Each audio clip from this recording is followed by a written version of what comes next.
Hi மச்சி, இந்த வீடியோவில் நம்ம என்ன டிஸ்கஸ் பண்ண போகிறோன்னா, நீங்கள் ஒரு பொண்ணுகிட்ட போய் ப்ரப்போஸ் பண்ணிடுறீங்க. அந்த பொண்ணு எனக்கு கொஞ்சம் திங்க் பண்ணி நான் டிசைட் பண்ணணும், எனக்கு கொஞ்சம் டைம் கொடு அப்படின்னு சொன்னால் நீங்கள் என்ன பண்ணணும் அப்படின்றதான் நான் உங்களுக்கு இந்த வீடியோவில் நான் சொல்ல போகிறேன். நான் நிறையா பேர் இந்த இடத்துல தப்பாக செயல்களை செஞ்சு அவங்க அந்த ரிலேஷன்ஷிப்பே இழந்துடுறாங்க. நீங்கள் அப்படி இழந்துடக்கூடாது. அதனால தான் இந்த வீடியோ. ஃபஸ்ட்டு நீங்கள் ப்ரப்போஸ் பண்ணிடுறீங்க. அந்த பொண்ணு எனக்கு டைம் வேணும் அப்படின்னு சொல்லும்போது நீங்கள் எதுக்காக டைம் வேணும்னா நீங்கள் கேட்காதீங்க, யோசிக்கவே யோசிக்காதீங்க. ஓகே டேக் யோர் டைம் அப்படின்னு சொல்லி நீங்கள் சொல்லிடுங்க. இங்கே ரொம்ப முக்கியமான விஷயமே என்னென்னு பார்த்தீங்கன்னா, அவளை நம்ம இழந்துருவோமோ அப்படின்னு சொல்லி அந்த பயம் உங்களுக்கு இருந்தாலும் உங்களுக்கு சில எமோஷன்ஸ் எல்லாம் வரும். அதுக்கு நீங்கள் அடிமை ஆயிடாதீங்க. அவளை நம்ம இழந்துருவோமா அந்த ஃபியருக்கே நீங்கள் போயிடாதீங்க. இது மதில் மேல் இருக்கிற பூனை மாதிரி தான்.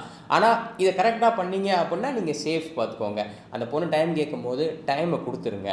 நீங்கள் அந்த பொண்ணு டைம் வேணும் அப்படின்னு சொன்ன உடனே நீங்கள் அங்கே போய் தேவையில்லாமல் சாரி அப்படின்னா எதுவும் கேட்டுறாதீங்க. ஏதாச்சும் ஒரு தப்பு பண்ணியிருப்போம், அதுக்கு நம்ம மன்னிப்பு கேட்குற மாதிரி நம்ம கேட்டால் அவள் இதாகிடுவா, ஓகேவாயிருவா அப்படின்னு நினச்சி சாரி சொல்லாதீங்க. அப்புறம் பின்னாடியே போய் நிற்காதீங்க பார்த்துக்கோங்க. அவள் டைம் வேணும்னு கேட்டாலா டைமை கொடுத்துருங்க. அந்த மீன் வைல் நீங்கள் என்ன பண்ணணுன்னா, உங்களை பில்ட் பண்ணுறதுக்கு அந்த டைமை யூஸ் பண்ணிக்கோங்க. அந்த பொண்ணு என்னடா ஆன்லைனில் இருக்காளான்னு சொல்லி உக்காந்து பார்த்துட்டு இருக்காதீங்க. அவன் என்ன ஸ்டோரி போகிறா அப்படின்னு உக்காந்து பார்த்துட்டு இருக்காதீங்க. சோகத்தில் உங்கள் வாழ்க்கையை போட்டு அப்படியே உங்கள் டைமை வேஸ்ட் பண்ணாதீங்க. உங்கள் டைமை ப்ரொடக்டிவாக யூஸ் பண்ணுங்கள். அந்த பொண்ணுக்கு அங்கே தெரியணும், இவன் நம்ம பின்னாடியே வரமாட்டேங்கிறான். இதுக்கு முன்னாடி இருந்த ஒரு பையன் நம்ம வீட்டு வாசல்லே நின்றுட்டு இருந்தான். டெய்லி என்ன முடிவு எடுத்துட்டியான்னு கேட்டுட்டு இருந்தான். அந்த தாட்டுக்கே நீங்கள் அந்த பொண்ணை கொண்டு போயிடக்கூடாது. அந்த பொண்ணு டைம் வேணும்னு கேட்டால் நீங்கள் ஒரு பக்கா ஜென்டில்மேனாக அப்படியே ஓகே டைம் தானம்மா எடுத்துக்கோமா அப்படின்னு சொல்லிட்டு பின்னாடியே போகாமல் உங்களுக்கு அந்த டைமை ஸ்பெண்ட் பண்ணி உங்களை நீங்கள் டெவலப் பண்ணிட்டே இருக்கீங்க. உங்களுக்குன்னு ஒரு ஸ்டைல் நீங்கள் க்ரியேட் பண்ணுறீங்க. ஒரு டிஃப்ரெண்ட்டாக அப்படியே ஒரு ஆளே மாறுறீங்க. பாசிட்டிவான வகையில் நீங்கள் மாறுறீங்க. அப்படியே இதில் ரொம்ப முக்கியமானதே என்னென்னு பார்த்தீங்கன்னா, இந்த சோஷியல் மீடியா பிளாட்ஃபார்ம்ஸ் தான் நம்மளுக்கு ரொம்ப ஹெல்ப் பண்ணுற ஒரு விஷயமே. நீங்கள் புதுசாக ஒரு விஷயம் ட்ரை பண்ணுற மாதிரி நீங்கள் காமிங்க.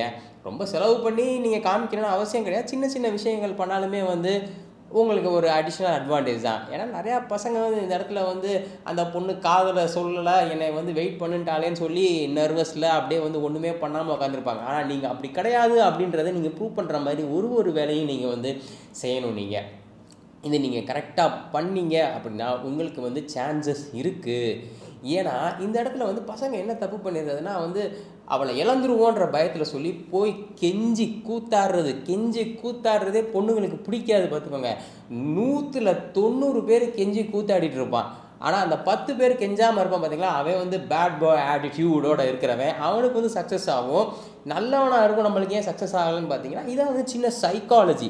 இந்த சைக்காலஜியை தெரிஞ்சுக்கிட்டு நீங்கள் ஒர்க் அவுட் பண்ணுங்கள். அது மட்டும் இல்லாமல் அந்த பொண்ணு எதிர்பார்த்துட்டு இருப்பா, உங்கள்கிட்ட இந்த கால் வரும், உங்கள்கிட்ட இந்த மெசேஜ் வரும் அப்படின்னு சொல்லி. அதெல்லாம் அடித்து தவிர்த்து நொறுக்கிட்டு நீ டைம் கேட்டால் I am giving the time, ஓகேனா ஓகேன்னு சொல்லுவா. அதையும் மீறி அந்த பொண்ணு டிசைட் பண்ணிட்டேன் நீ வேண்டாம் அப்படின்னு சொல்லிட்டானா அதை அக்செப்ட் பண்ணிக்கோங்க, விட்டுருங்க.